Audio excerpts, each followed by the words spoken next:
Good morning students. हमारा जो topic चल रहा है वो रिटायरमेंट और डेथ ऑफ ए पार्टनर का टॉपिक चल रहा है और आपने इलस्ट्रेशन नंबर 30 और क्वेश्चन नंबर 30 तक सभी क्वेश्चंस को सॉल्व कर लिया होगा। क्वेश्चन नंबर 30 के बाद मैं अब आपको ये बताने जा रहा हूँ कि जब कोई पार्टनर रिटायर हो जाता है तो रिटायर होने के बाद हमारे को उसकी पेमेंट करनी होती है। आप उस पेमेंट को किस तरीके से करेंगे। हमारे टॉपिक का जो नाम है वो है payment of retiring partner. Payment of retiring partner कि आप जो रिटायर होने वाला पार्टनर है उसकी पेमेंट किस तरीके से करेंगे। देखिए, जब एक पार्टनर जाता है तो आप कैपिटल अकाउंट तैयार करते हो, उसको एक्यूमुलेटेड प्रॉफिट्स के अंदर और लॉसेस के अंदर उसका शेयर होता है, जो गुडविल होती है उसमें उसका शेयर होता है। हम लोग रिवैल्यूएशन अकाउंट तैयार करते हैं, उसमें भी उसका शेयर होता है। हम सभी उसका टोटल करने के बाद ये देखेंगे कि क्या हम उसको पेमेंट आज ही कर रहे हैं या आगे फ्यूचर में कभी करेंगे। देखिए, अगर क्वेश्चन के अंदर आपको बिल्कुल क्लियर कट कह रखा है कि रिटायरिंग पार्टनर की पेमेंट आपने आज ही करनी है और अभी ही करनी है जिस दिन ये अकाउंट तैयार हुए हैं, तो आप तुरंत उसकी पेमेंट कर देंगे। क्लियर, पहला केस। तो इस केस में आप एंट्री क्या करेंगे जब आपको रिटायरिंग पार्टनर की पेमेंट करनी है। आप सिंपली एक ही एंट्री लिखेंगे, retiring partner capital account debit. अभी आप ये पेमेंट कैश से भी कर सकते हैं और बैंक से भी कर सकते हैं। कैश से करेंगे तो टू कैश लिखेंगे और अगर बैंक से करेंगे तो आप क्या लिखेंगे, बैंक। कब, जब आप उसकी पेमेंट कर रहे हैं तुरंत सारा उसका हिसाब किताब बना लिया। हिसाब किताब बनाने के बाद उसकी जितनी भी पेमेंट बनती है तो हम पहला काम ये करेंगे। और दूसरा केस ये आता है, क्वेश्चन में कुछ भी नहीं कह रखा है उसकी पेमेंट के बारे में, ठीक है। अगर क्वेश्चन में कुछ भी नहीं कह रखा है तो हमें क्या करना होता है, उसकी सारी की सारी पेमेंट को हमें उसके लोन अकाउंट में ट्रांसफर करना होता है। हम ये मान करके चलते हैं कि हम फ्यूचर में उसका लोन पेमेंट करेंगे, ठीक है। तो जो उसका पेमेंट है, जो रिटायर हो रहा है, उसका सारा का सारा पैसा हम उसके एक लोन अकाउंट में ट्रांसफर कर देंगे, जो कि बाद में सारा का सारा पैसा विद इंटरेस्ट उसको वापस दिया जाएगा। इस बात का हमें क्या करना है, ध्यान रखना है। और आपने बिल्कुल पहले वाले चैप्टर में ये पढ़ा भी था कि जब रिटायरिंग पार्टनर को, कोई भी पार्टनर का लोन है, अगर लोन के इंटरेस्ट के बारे में कुछ कह रखा है तो हमें उस इंटरेस्ट की पेमेंट करनी पड़ेगी जो रेट ऑफ इंटरेस्ट हमारे को गिवन है। अगर क्वेश्चन में रेट ऑफ इंटरेस्ट के बारे में कुछ भी नहीं कह रखा है तो आपको ये मालूम है कि लोन के ऊपर हम लोग 6% का पर एनम के हिसाब से क्या करते हैं, इंटरेस्ट पे करते हैं। हमें उसी के हिसाब से ही क्या करनी है, पेमेंट करनी होगी। क्लियर। तो सबसे पहले काम हमारा क्या होगा, उसके अकाउंट के सभी जो उसका बैलेंस बनता है हमें उसके लोन अकाउंट में ट्रांसफर करना पड़ेगा। हम क्या लिखेंगे, retiring partner capital account debit to retiring partner loan account. हम उसने उसका सारा का सारा पैसा कहाँ ट्रांसफर कर दिया, एक लोन अकाउंट में ट्रांसफर कर दिया। हमें यही उसकी पेमेंट करनी होगी। अब ये बात डिपेंड करती है, हमें ये तो पता लग गया कि 6% इंटरेस्ट ऑन लोन हमारे को पे करना होगा अगर क्वेश्चन में कुछ भी मेंशन नहीं है, ठीक है, नथिंग मेंशन। तो हमें कितना करना पड़ेगा, 6%। और हो सकता है कि हमें रेट ऑफ इंटरेस्ट क्या हो, गिवन हो, तो हमें उस रेट ऑफ इंटरेस्ट के हिसाब से देना पड़ेगा। एक केस ये भी हो सकता है कि जो रिटायरिंग पार्टनर है वो कहेगा भैया मुझे तो ये पैसा नहीं चाहिए। वो ये देखेगा कि या तो मुझे 6% इंटरेस्ट मिले, या वो कहेगा कि आपने जितने समय तक मेरा पैसा बिजनेस में यूज किया है ना, मैं तो अपने हिस्से के हिसाब से क्या लूंगा, प्रॉफिट के अंदर शेयर लूंगा। क्लियर है। वो उस पार्टनर के ऊपर डिपेंड करेगा जो रिटायर हो रहा है, ठीक है। तो उस केस में वो ये कह सकता है कि मुझे तो मेरा प्रॉफिट में 6% इंटरेस्ट और प्रॉफिट शेयर में से दोनों में से जो ज्यादा होगा वो उसकी मर्जी होगी, चाहे तो वो ये ले ले और चाहे तो वो ये ले ले। ये रिटायरिंग पार्टनर के ऊपर डिपेंड करेगा। क्लियर। तो हमारे को जो सबसे पहला काम है वो ये तैयार करना होगा कि रिटायरिंग पार्टनर के हिस्से में आता क्या क्या है। देखिए, मैं आपको एक बार कैपिटल अकाउंट बना करके दिखाता हूँ, रिपीट हो जाएगा सब कुछ हमारा। जैसे मान लीजिए ए, बी और सी 3 पार्टनर है और सी रिटायर हो गया। सी क्या हो गया? रिटायर हो गया। अब आपको ये पता है कि सी जब रिटायर हो रहा है तो सी को क्या क्या मिलता है। ठीक है, सबसे पहले मैं वैसे एक बार यहाँ लिख देता हूँ, जो रिटायरिंग पार्टनर कैपिटल है उसके अंदर हम लोग उसे क्या क्या देंगे। जो रिटायर हो रहा है उसे क्या क्या मिलेगा? एक तो मिलेगा उसे उसका कैपिटल का हिस्सा, क्लियर।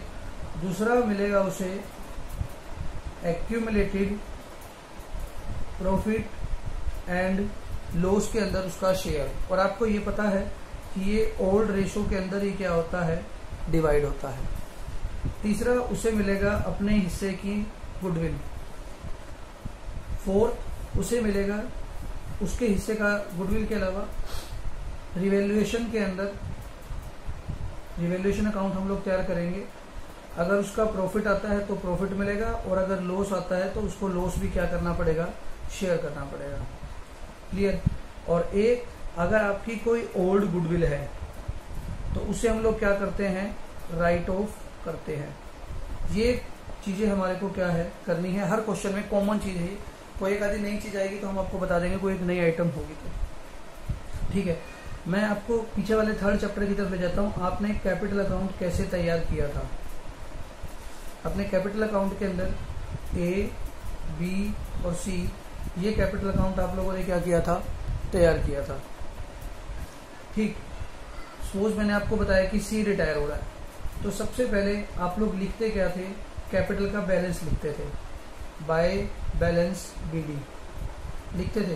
तो सबसे पहले आपके पास क्या आ गई? उसकी कैपिटल का बैलेंस आ गया।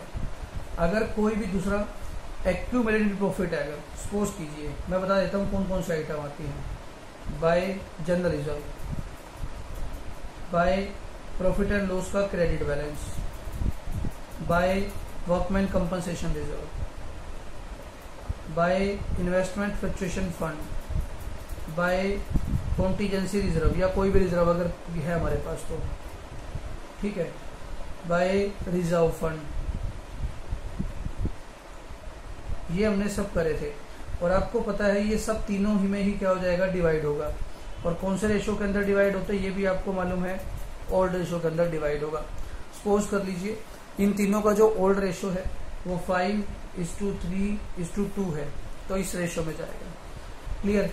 फिर हमारा आता है जो गुडविल का हिस्सा होता है, क्योंकि जब कोई पार्टनर रिटायर होता है तो उसने लंबे समय से काम किया होता है, तो वो अपने हिस्से के गुडविल का अमाउंट इनसे लेकर के जाता है, क्योंकि उसने भी तो फर्म में काम किया है। अब हम कर रहे हैं गुडविल का ट्रीटमेंट। तो गुडविल का ट्रीटमेंट आपको पता है, हम जर्नल एंट्री पहले भी कर चुके हैं। उसमें हम क्या एंट्री करते हैं? देखिए मैं यहाँ करके बता देता हूँ। गुडविल के लिए आपको जो रिटायरिंग, अब जो फ्यूचर में गेनिंग पार्टनर्स हो जाते हैं हमारे, gaining partner capital account debit to retiring partner, ठीक है। तो यहाँ पर गेनिंग पार्टनर कौन कौन है? बाय एज कैपिटल और बाय बीज कैपिटल, दोनों का ही जो गुडविल का अमाउंट है वो सी को पे करेंगे। अगर ये मानते हैं कि इन दोनों ने ही क्या किया है? अपने हिस्से का प्रॉफिट दोनों ने ही दिया है, ठीक है। ये चीजें बांटने के बाद अब आपकी जो ओल्ड गुडविल है या रिवैल्यूएशन का प्रॉफिट है, अगर रिवैल्यूएशन का प्रॉफिट है तो आप क्या लिखेंगे? बाय रिवैल्यूएशन प्रॉफिट, तीनों में ही क्या हो जाएगा? डिवाइड हो जाएगा। किस रेशो में होगा? ओल्ड रेशो में। ये चीज ध्यान रखनी है आपको, गेनिंग रेशो में जाएगा गुडविल केवल, बाकी सब किस में जाएगा? ओल्ड रेशो में। हाँ, अगर क्वेश्चन में ये कह रखा है कि सिंगल एंट्री पास करनी है तो ये भी आपको पता है वो भी गेनिंग रेशो में ही होती है। अब यहाँ आपको मालूम है रिवैल्यूएशन का अगर किसी प्रकार का लॉस है तो वो यहाँ जाएगा, और अगर कोई एक्यूमुलेटेड लॉस है तो वो भी क्या जाएगा? इन तीनों पार्टनर्स में ओल्ड रेशो में ही डिवाइड हो जाएगा, क्लियर। तो ये हम बैलेंस निकालते हैं और फिर हम लास्ट में क्या निकालते हैं? इनका टू बैलेंस CD। जो सी के अकाउंट का बैलेंस आएगा वही क्या होगा? सी को मिलने वाला है, ठीक है। और यहाँ बैलेंस CD में अगर हमने उसकी पेमेंट कैश में कर दिया है तो हम बैलेंस CD नहीं लिखेंगे, बल्कि यहाँ क्या लिखेंगे? To cash.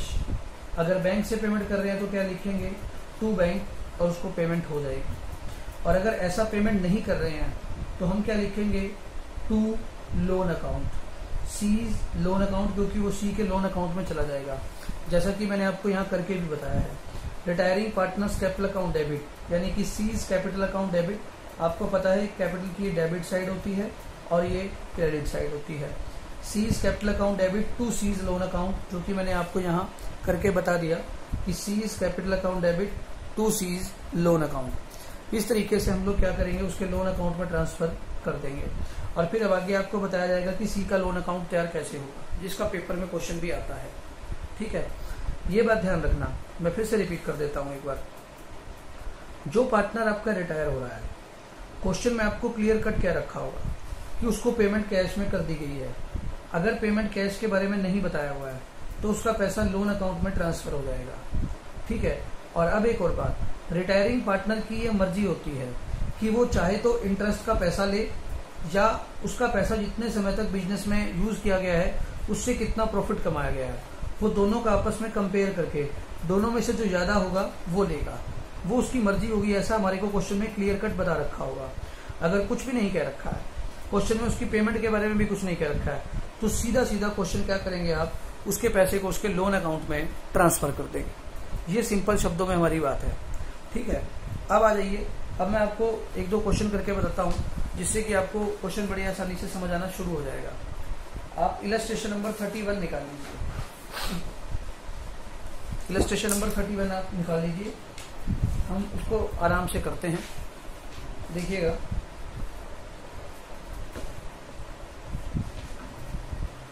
कहता है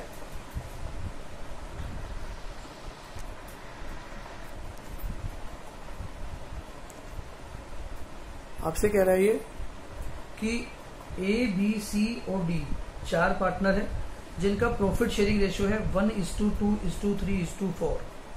ए बी सी डी 4 पार्टनर है, इनका प्रॉफिट शेयरिंग रेशियो 1:2:3:4 है। डी रिटायर हो रहा है भैया, and his share was acquired by A and be equally. Question में सिंपली कह रहा है कि डी रिटायर हो गया और उसका प्रॉफिट फ्यूचर में ए और बी लेंगे, यानी कि गेनिंग रेशियो ए और बी का हो जाएगा, और दोनों का रेशियो क्या रहेगा, 1:1 रहेगा। और आपको ये भी मालूम है कि जब भी कोई पार्टनर रिटायर होता है तो जो उसके हिस्से का गुडविल होता है, उस गुडविल को हमेशा गेनिंग रेशियो में ही क्या किया जाता है, डिवाइड किया जाता है। ठीक है, आगे चलते हैं। Goodwill was valued at 3 years purchase of average profit of last 4 years। Goodwill को कैसे मेजर किया गया है, 3 years purchase of average profit of last 4 years which were 40,000, यानी कि जो एवरेज प्रॉफिट 4 सालों का दिया हुआ है वो 40,000 रुपये दिया हुआ है। और गुडविल कैसे निकालती है, 3 year परचेज के ऊपर, यानी कि एवरेज तो निकाल ही लिया हम लोगों ने, तो गुडविल आपकी आ जाएगी 40,000 मल्टीप्लाई 3, 1,20,000। ये हमारी फर्म की टोटल गुडविल आ गई है 1,20,000। देखिए इसने निकाल के समझा भी रखी है यह। और उसमें डी का शेयर आता है 1:2:1, 2, 3 और 4 का रेशो है। तो आप ये चेक कर सकते हैं कि डी का जो हिस्सा है 4/10, तो डी के हिस्से की गुडविल आती है 48,000। क्लियर, चलिए जी, तो डी के हिस्से का गुडविल भी हमने निकाल लिया, 48,000 का हो गया। अभी आगे पढ़ते हैं क्वेश्चन में क्या कह रहा है, उसी के अकॉर्डिंग हम लोग करेंगे। ठीक है, general reserve showed a balance of 1,30,000। General reserve 1,30,000 रुपए का बैलेंस दिखा रहा है, यानी कि ये हमारे बैलेंस शीट में ऑलरेडी गिवन है। आपको ये भी पता है कि जनरल रिजर्व हमेशा बैलेंस शीट की लायबिलिटी साइड में गिवन होता है। And Ds capital account in the balance sheet was 3 lakh at the time of D retirement. जिस दिन डी रिटायर हो रहा है उस दिन 3 लाख रुपए डी के कैपिटल अकाउंट में बैलेंस भी है। You are required to record necessary journal entry in the books of the firm and prepare the capital account on his retirement. आपको क्या करना है, जर्नल एंट्री को करना है in the books of the firm, firm के अंदर journal entry करके दिखानी है, और डी का कैपिटल अकाउंट भी क्या करना है, आपने तैयार करना है। इसने डी के कैपिटल अकाउंट को पूछा हुआ है, इसने चारों के कैपिटल अकाउंट को बनाने के लिए नहीं कहा है, क्वेश्चन में केवल डी के कैपिटल अकाउंट को बनाने के लिए कहा है। अब आपको ये पता है कि हमारे को क्या क्या एंट्री करनी है। सबसे पहला काम हम लोग करेंगे गुडविल का। गुडविल किस रेशो में जाएगी, गेनिंग रेशो में जाएगी। और गेन कौन कौन कर रहा है, ए और बी कर रहे हैं, दोनों ही इक्वल कर रहे हैं। गेन ए और बी दोनों इक्वल कर रहे हैं। और जो गुडविल आता है डी के हिस्से का वो आता है 48,000, जो कि आपने अभी भी क्या करा है, यहाँ निकाला भी है कि डी के हिस्से का जो गुडविल आया है उसका हिस्सा आया है 48,000 का। इस 48,000 को ए और बी क्या करेंगे, इक्वली डिवाइड करेंगे। तो A capital account debit, B capital account debit to D capital, ये लोग 24,000 दोनों डी के अकाउंट में क्या कर देंगे, ट्रांसफर कर देंगे, क्योंकि डी ने काफी लंबे समय तक काम किया था। जनरल रिजर्व 1,30,000 है, इसको चारों पार्टनर्स में इनके गिवन रेशियो में डिवाइड किया जाएगा, यानी कि ओल्ड रेशियो में डिवाइड किया जाएगा। ए, बी, सी और डी, हमारे पास जो जनरल रिजर्व का बैलेंस है वो दे रखा है 1,30,000, जो कि 1, 2, 3, 4 के रेशियो में क्या हो जाएगा, चारों पार्टनर्स में डिवाइड हो जाएगा, जिसका अमाउंट बनता है general reserve account debit to A, B, C and D. ये आपका ओल्ड रेशियो में डिवाइड हो गया और कुछ है नहीं। जिसने डी का कैपिटल अकाउंट मांगा हुआ है, आप डी का कैपिटल अकाउंट बना लेंगे। जिस दिन डी रिटायर हुआ उस दिन बैलेंस था उसकी कैपिटल में 3 लाख रुपए, और ए ने गुडविल का पैसा दिया 24,000, बी ने दिया 24,000, और जनरल रिजर्व का जो बैलेंस आता है उसका बैलेंस आता है 52,000 का। आप ऊपर देख सकते हैं डी का 52,000 आया है। तो ये डी का कैपिटल अकाउंट का क्रेडिट बैलेंस हो गया, डेबिट में कुछ है नहीं। तो डी को हमने 4 लाख रुपीज पे करने हैं, लेकिन क्वेश्चन में कुछ भी नहीं कह रखा कि आपने क्या करना है। तो आप सीधा सीधा क्या करेंगे, जैसा कि मैंने आपको बताया था, उसके लोन अकाउंट में ट्रांसफर हो जाएगा। तो आप क्या लिख देंगे, डीज लोन अकाउंट। देखिए इसने बना के दिखा रखा है, ये जो लास्ट जनरल एंट्री है, इस अकाउंट को पूरा तैयार करने के बाद ही हमारे को पता लगेगी। हम क्या करेंगे, D's capital account debit to D's loan account, 4 का 4 लाख क्या हो गया, आपका ट्रांसफर हो गया। इस तरीके से आपने क्या करी, जनरल एंट्री पास कर दी। ध्यान रखिए इस क्वेश्चन में केवल आपको डी का कैपिटल अकाउंट बनाने के बारे में ही कहा है, उसने कुछ और बनाने के लिए आपसे नहीं कहा है। क्लियर है, आ जाइए आगे। अब मैं चलता हूं इलस्ट्रेशन नंबर 32 की तरफ। यहाँ आपको क्या करना है, समझिएगा बात को। जैसे जैसे क्वेश्चन आगे बढ़ते जाएंगे हमारे क्वेश्चन सोल्व होते रहेंगे। 31 क्वेश्चन के अंदर आपको रिवैल्यूएशन अकाउंट बनाने के लिए नहीं बोला था, यहाँ आपको बोलेगा। आइए समझते हैं बात को। कहता है ए, बी, सी 3 पार्टनर है जिनका प्रॉफिट शेयरिंग रेशियो है 5:3:2 और उनका बैलेंस शीट दिया हुआ है 1 अप्रैल 2018 को। ये हमारे को बैलेंस शीट बना के दिखा रखी है, पेपर में आपको ऐसे ही बैलेंस शीट बना करके दिखाएगा। आपका सबसे पहला काम क्या होता है, ये देखना कि आपका ये रिटायरमेंट का क्वेश्चन है या एडमिशन का क्वेश्चन है। ये आपको नीचे वाली लाइन देखते ही पता लग जाएगी। नीचे लिखा हुआ है कि सी रिटायर्स। अगर सी रिटायर हो रहा है, सी रिटायर हो गया, इसका मतलब रिटायरमेंट का क्वेश्चन है। ऑन अबाउट डेट, यानी कि 1 अप्रैल को सी क्या हो गया है, रिटायर हो गया है। और पार्टनरशिप एग्रीड डेट क्या, goodwill is to be valued at 2 years purchase of the average profit of last 4 years। Goodwill पिछले 4 सालों के एवरेज प्रॉफिट के 2 years परचेज पर निकाला जाएगा। अब आपको 4 सालों का प्रॉफिट दिया हुआ है, जिसमें 2015 का प्रॉफिट है, 16 का प्रॉफिट है, 17 के अंदर लॉस है, 18 का प्रॉफिट है। लॉस को माइनस कर देंगे और तीनों को ऐड कर देंगे और हमारा एवरेज निकाल लेंगे। 4 से डिवाइड करने पर आपको फर्म की गुडविल मिल जाएगी। और हमारा जो पार्टनर रिटायर हो रहा है वो है सी, और सी के हिस्से का अमाउंट होता है 2/10, क्योंकि 5:3:2 है, तो सी का हिस्सा आएगा 2/10। आइए गुडविल को देखते हैं इसने कैसे निकाल रखा है। ये देखिए, ये गुडविल निकाल के समझा रखी है उसने कि 3 सालों का प्रॉफिट तो प्लस हो गया और लॉस माइनस हो गया, 40,000 आ गया। एवरेज करने पर 10,000 आ गया और गुडविल आपका आ गया 20,000। 20,000 के अंदर अगर मैं सी का हिस्सा निकालूं 2/10 करके, तो आपका आता है 4,000 रुपीज।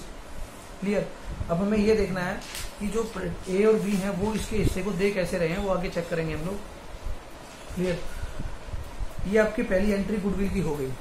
अब आगे बढ़ने से पहले हम नीचे देखते जाते हैं और ये भी देखते हैं कि हमारे पास एक्यूमुलेटेड प्रॉफिट कौन कौन से हैं और लॉसेस कौन कौन से हैं। देखिए प्रॉफिट्स की अगर बात करता हूं तो आपके पास रिजर्व फंड है, वर्कमैन कंपनसेशन रिजर्व है, एम्प्लॉय प्रोविडेंट फंड एक प्रकार की लायबिलिटी होती है, मैं आपको पहले भी बता चुका हूँ। ठीक है। गुडविल हमें इसे राइट ऑफ करना है। ठीक है। तो ये 3 चीजें हैं आपके पास, 1, 2 और 3। ठीक है। हमें इन तीनों का ट्रीटमेंट करना है, लेकिन इन तीनों का ट्रीटमेंट करने से पहले पूरा क्वेश्चन रीड करेंगे, उसके बाद हम इसे ट्रांसफर करेंगे। 5% provision for doubtful debts is to be made of debtor. Debtor के ऊपर 5% का प्रोविजन आपको तैयार करना है। ये आपको पता है हमेशा गुड डेटर्स के ऊपर होता है। डेटर है, यहाँ पर हमारे पास कोई भी प्रोविजन नहीं है, तो 8,000 का 5% 400 रुपीज हो गया। ये आपके लिए एक प्रकार का लॉस हो गया। तो रिवैल्यूएशन अकाउंट आपका क्या हो जाएगा, यहाँ पर 400 से डेबिट हो जाएगा। अब चेक कर सकते हैं डेबिट कर रखा है। फिर कहता है stock be appreciated by 10%। Stock की वैल्यू 10% से बढ़ गई। जब भी किसी एसेट की वैल्यू होती इंक्रीज होती तो आपका फायदा है। 10% से 40,000 का 10% आपको 4,000 का प्रॉफिट हो गया। ये आपका कहाँ चला जाएगा, क्रेडिट साइड में रिवैल्यूएशन अकाउंट के। आगे चलते हैं। Patents are valueless. पेटेंट्स की वैल्यू 0 है। पेटेंट्स की वैल्यू 0 है तो हम चेक करेंगे कि हमारे पास पेटेंट्स डे कितने रखे हैं, 4000 है। एसेट की वैल्यू डिक्रीज हो गई तो हमारा एक प्रकार का लॉस हो गया। लॉस हो गया तो आपने रिवैल्यूएशन अकाउंट को क्या कर दिया, डेबिट कर दिया। कितने अमाउंट से, 4000 के अमाउंट से। नेक्स्ट बोल रहा है बिल्डिंग भी एप्रिशिएटेड बाय 20%। बिल्डिंग की वैल्यू 20% से इंक्रीज हो गई है, यानी कि एक प्रकार का फायदा हो गया। फायदा हो गया तो पहले चेक करेंगे कि बिल्डिंग की वैल्यू है कितनी। बिल्डिंग की वैल्यू दिखा रखी है आपको 60,000 की। 60,000 का 20% आपको क्या हो गया फायदा, यानी कि 12,000 का आपका प्रॉफिट हो गया। तो ये रिवैल्यूएशन अकाउंट में कहाँ चला जाएगा, क्रेडिट साइड में चला जाएगा 12,000 रुपीज। क्लियर। एक एंट्री और रह गई है। कहता है sundry creditors to be paid 2,000 more. Creditors को हमें 2,000 रुपए और देने हैं, तो लायबिलिटी इंक्रीज हो गई है। तो सन्ड्री क्रेडिटर्स कितने के 2,000 रुपए से क्या हो गए, इंक्रीज हो गए। ठीक है। अब अगली बात क्या कहता है, पास journal entries, prepare revaluation account. Revaluation account हमने तैयार कर दिया। कैपिटल अकाउंट हम तैयार करेंगे अभी। एंड द बैलेंस शीट, आपको बैलेंस शीट तैयार करनी है। ठीक है। आपको जर्नल एंट्री भी करनी है, तो हम जर्नल एंट्री भी करके भी दिखा देंगे कैसे करते हैं। तो जर्नल एंट्री को करने से पहले रिवैल्यूएशन अकाउंट का प्रॉफिट आपने चेक कर लिया कितना आ गया। ए बी सी के अंदर, तीनों के अंदर हमने ओल्ड रेशो यानी कि 5:3:2 के अंदर हमने इसे क्या कर दिया, डिवाइड कर दिया। क्लियर। अब आगे चलते हैं, हमें प्रॉफिट्स को देखना है। कहता है कि रिजर्व फंड, रिजर्व फंड 6000 है, जो कि आपके ओल्ड रेशो में ही जाएंगे 5:3:2 के अंदर। Reserve fund to A B C 5:3:2 आप डिवाइड कर देंगे इसे। देख सकते हैं रिजर्व फंड सबसे पहली एंट्री इन्होंने करके दिखा रखी है। Reserve fund to A B C 5:3:2 में क्या हो गया, डिवाइड हो गया। वर्कमैन कंपनसेशन रिजर्व 2000 का है, ये भी किस रेशो में जाएगा, 5:3:2 के रेशो में। ये एंट्री भी हमारी डिवाइड होगी। फिर बोलता है हमारे पास नेक्स्ट एंट्री को गुडविल को राइट ऑफ करना है 6000 को 5:3:2 के रेशो में। इसे भी क्या कर देंगे हम लोग, राइट ऑफ कर देंगे। आपके पास ये दिखा रखी ओल्ड गुडविल को राइट ऑफ कर रखा है 5:3:2 यहाँ कर ले बेटे। क्लियर। तो आप इसको भी क्या कर लेंगे, डिवाइड कर लेंगे। ठीक है। इसके बाद हमें देखना है तीनों पार्टनर्स का कैपिटल अकाउंट। तीनों पार्टनर्स का कैपिटल का बैलेंस हमारे पास दिया हुआ है 50, 35, 25। आप चेक कर सकते हैं by balance BD 50, 35, 25। Reserve fund आपको ये मालूम है कि क्रेडिट होता है ओल्ड रेशो में। वर्कमैन कंपनसेशन रिजर्व भी क्रेडिट होता है। रिवैल्यूएशन अकाउंट का प्रॉफिट हो ये भी क्रेडिट हो जाएगा। और जो हिस्सा आया था 4000 का गुडविल का, वो गेनिंग रेशो में जाता है। नए रेशो के बारे में इसने कुछ भी नहीं बता रखा है, तो आपका 5:3 रेशो ही आपका गेनिंग रेशो हो जाएगा और यही आपका न्यू रेशो भी हो जाएगा। तो इन्होंने 5:3 के रेशो में क्या कर रखा है, इस गुडविल को जो गेनिंग रेशो में डिवाइड कर रखा है। ओके। ओल्ड गुडविल आपको बैलेंस शीट की एसेट में मिलती है, ये पार्टनर्स के कैपिटल अकाउंट में डेबिट होता है, इसे राइट ऑफ कर रखा है। सीज कैपिटल अकाउंट टू ए और बी जो बना था, हम चेक कर सकते हैं इसको। ये रहा जो नए जो पार्टनर रिटायर हुआ है उसका गुडविल का अमाउंट है, जो ए बी टू सी 5:3 के रेशो में क्या हो गया, डिवाइड हो गया, क्योंकि वो 5:3 में डिवाइड करेंगे। तो ए बी डेबिट हो रहे हैं, A capital account debit, B capital account हमने डेबिट कर दिया 2500 से और 1500 से। और सी का कैपिटल के बारे में, पेमेंट के बारे में कुछ नहीं कह रखा है।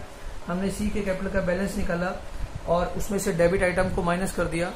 इसके क्रेडिट का टोटल बनता है 32,520। ये हमारे को पे करना है इसे, लेकिन इसका 1200 रुपये का गुडविल का अमाउंट राइट ऑफ किया हुआ है, जो कि इसके हिस्से का आता है।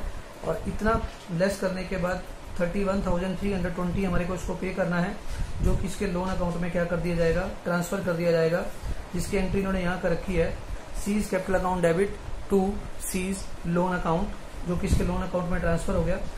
और ए और बी का कैपिटल अकाउंट का बैलेंस हमारे पास ये है, यही हमारा क्लोजिंग बैलेंस है। जब बैलेंस शीट बनाएंगे तो हम ये चेक करेंगे कि हमारे पास कैश कितना है। आप देखेंगे कैश की पेमेंट का कोई भी यूज नहीं हुआ।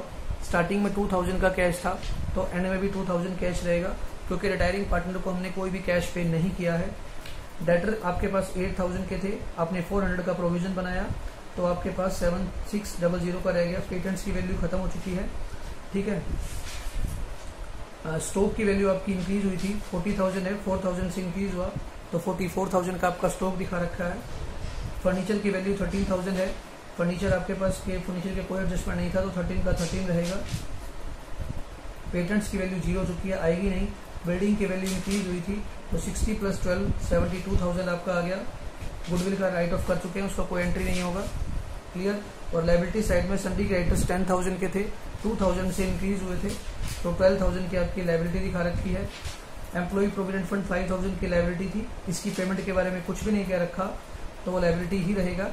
और सी के लोन अकाउंट में हमने 31,320 ट्रांसफर कर दिया, और जो बैलेंस CD A और B का कैपिटल अकाउंट का यहाँ दिखा रखा है, तो नीचे हम लोग क्या करेंगे, यही दिखा देंगे, और दोनों साइड आपकी क्या कर जाएंगी, मैच कर जाएंगी, कोई भी दिक्कत आपको नहीं आएगी। तो आप देख सकते हैं कि रिवैल्यूएशन अकाउंट बिल्कुल सेम आपका पहले की तरह ही है। जनरल रिजर्व फंड भी आपका सेम पहले की तरह ही, आपको ओल्ड रेशो में ही डिवाइड करना है। इस तरीके से आप क्वेश्चन को करते हुए कहाँ तक कर सकते हैं मैं आपको बता देता हूँ। क्वेश्चन नंबर 38 तक आप सभी क्वेश्चंस को सोल्व कर लेंगे, बल्कि 40 तक कर लेंगे सभी के सभी क्वेश्चंस, और इसके बाद हमारा नेक्स्ट टॉपिक स्टार्ट हो जाएगा एडजस्टमेंट ऑफ कैपिटल, जो कि हम आपको नेक्स्ट वीडियो में दिखाएंगे।